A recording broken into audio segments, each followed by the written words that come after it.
What is going on, everyone? So before we get started with the topic of today's video, which is going to be rep ranges and load, so how heavy should you go, I want to quickly let you guys all know that my fundamentals hypertrophy program is now live on my website. So if you go to jeffnippard.com, you can check it out there. Very quickly, it's basically 3 separate routines. So it's the upper lower split, the full body split, and the body part split, which I actually modified in the program to make it a little bit more optimized from a frequency perspective. But anyway, you've got 3 full 8-week full body programs. The program was designed for anyone with, I'm gonna say 0 to 2 years of training experience, or anyone who hasn't yet established a solid strength foundation. So if you're someone who's been kind of just fluffing and pumping in the gym for however long, this program will be suitable for you, since the goal of the program is to lay that hypertrophy foundation. For the first week of launch, I'm gonna be selling it for $29.99, and then after the first week, it'll go up to $39.99. Go check it out, and without further ado, I hope you guys all enjoy part 3 of the Fundamentals series. Okay, welcome everyone to the next installment of the Fundamentals series. Before we dig into the main topic of this video, which is gonna be load and intensity, I'd like to do just a quick recap of the ladder as we've set it up so far. So if any of you guys are interested in skipping the recap, I'll put a timestamp up right here of the time you can go to where we dig into the new stuff. But just very quickly, we've set up our ladder over here, where we've got the 2 uprights of the ladder being safety and enjoyment. So our routine has to be safe, one that we can do over the long term, and one that we enjoy, so we'll adhere to it better. And that is what forms a sustainable approach. Next up, we've got effort. So after we've got a sustainable approach, now we need to apply effort. No matter how optimal the rest of the stuff is, if you're not exerting yourself appropriately, it's not going to do much work for you. Then we also need to apply progressive overload and keep prioritization in mind. So we want to be doing more every training week, whether that's more reps, more weight, or better technique, and so on. And also prioritization. We want to keep the goal. You want to prioritize your weak points and train in accordance with what is most important to you. And then finally up here, the top rung of the ladder, we've got the training variables. And we've already covered 2 of those, so volume and frequency. So volume is how much work you should be doing. And we set out 10 to 20 sets per body part per week as a good optimal ballpark for most beginners. And I actually did a follow-up video to that where I pay lip service to some newer research that suggests that perhaps higher than 20 sets could be better for more advanced trainees or those who are stalled. And then we also talked about frequency, so how you should split that volume up. And we covered, I think, 4 sample splits of how to make sure that you're training each body part at least 2 times per week. And I think my favorite out of those that we discussed was the upper lower split, but we also looked at a full body split, which I think is good. And then the classical bro split, which I think isn't the most optimal, but does get a bit too hard of a bad rap in my opinion. And then we also looked at the push-pull leg split, which I've covered in length in another series. But like I said in the last video, I think that's a little bit more of a slightly advanced or intermediate routine. And also, if you guys are anxious to learn all this stuff before I get the videos put out, I'd recommend checking out the 3DMJ muscle and strength pyramids videos. There's a lot of overlap between these, and Eric Helms over there does a great job of going into a ton of detail, probably more detail and a slightly different perspective than what I'll get into here. But without further ado, let's jump right into load and intensity. So this term intensity is one that you'll see a little bit more often in the actual scientific literature, and it confuses some people because they think it means basically how hard you're training. But what it means in the literature is basically just how heavy is the weight. So we can use both of these terms interchangeably. Load, intensity basically means how heavy are you going.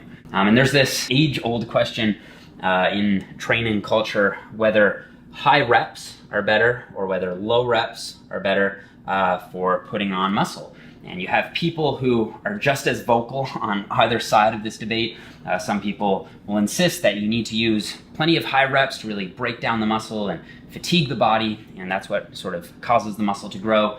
And you have other people that say you have to lift heavy weights for low reps, and that's really what creates that tension and gets the muscle to respond. And as we'll see, there's a bit of truth to both of these sides. But in particular, what I want to look at is two studies. So they both came out of the same research group led by Dr. Brad Schoenfeld.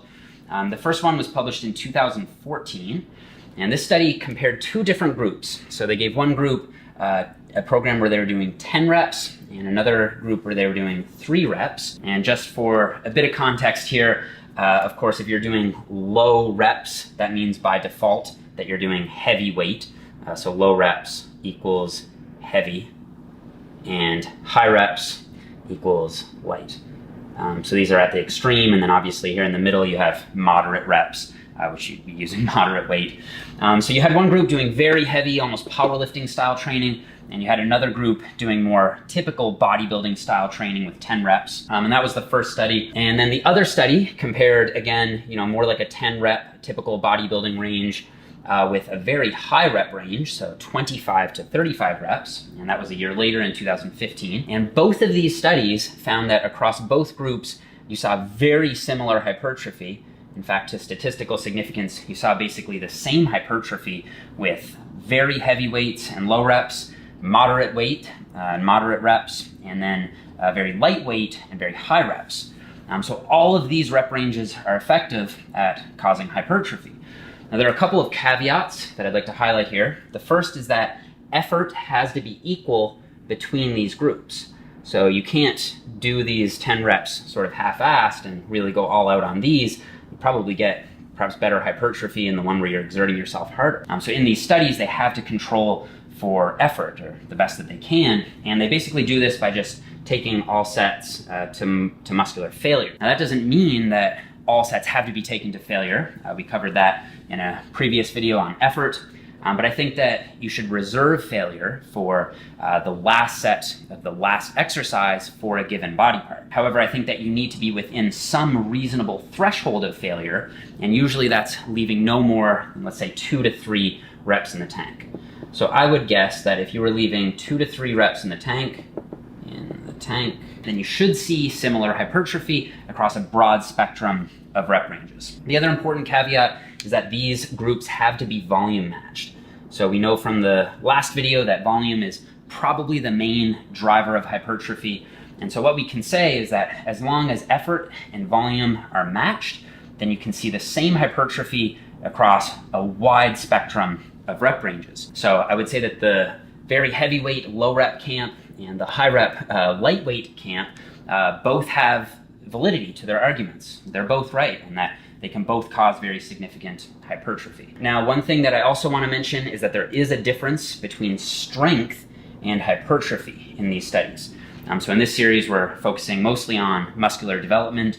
However, if you do care about strength development, you do have to lift heavy weight. So in both of these studies, the lower reps, heavier weight groups gained more strength. So that's a very important thing to keep in mind. However, if your goal is simply hypertrophy, we do know from this body of research that you can achieve significant muscular growth with a wide spectrum of rep ranges. With all of that said, you'll often hear coaches and personal trainers and even evidence-based or science-based trainers talk about a magic rep range. I don't know if there's really a magic rep range, but at least a practical rep range. And that's usually something like 6 to 15 reps or 6 to 12 reps or what have you.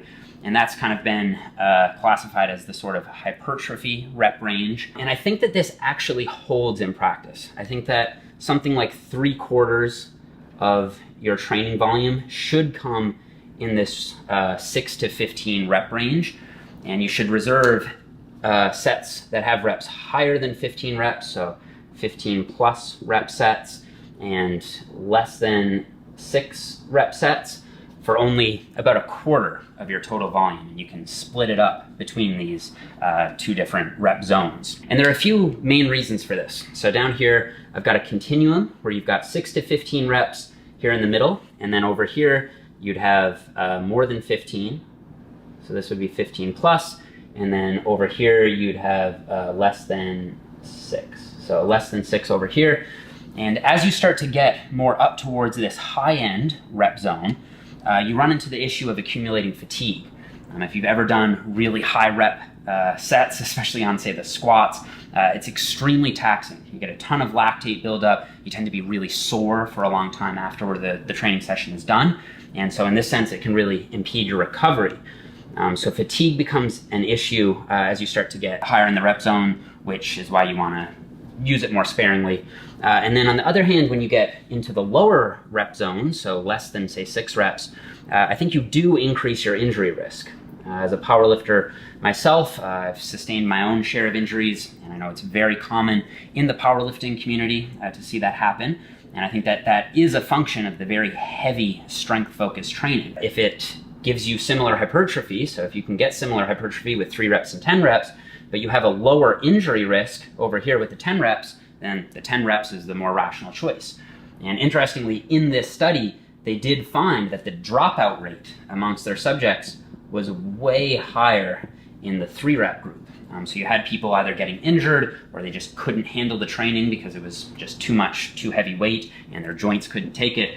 So they had a lot of subjects drop out here, but not many in the 10 group, if any. So your injury risk is greater. Also, actually accumulating volume can be problematic in those heavier rep ranges. So in order to match volume in this study, for example, the people doing the 10 reps only had to do 3 sets. But the people doing 3 reps had to do 7 sets.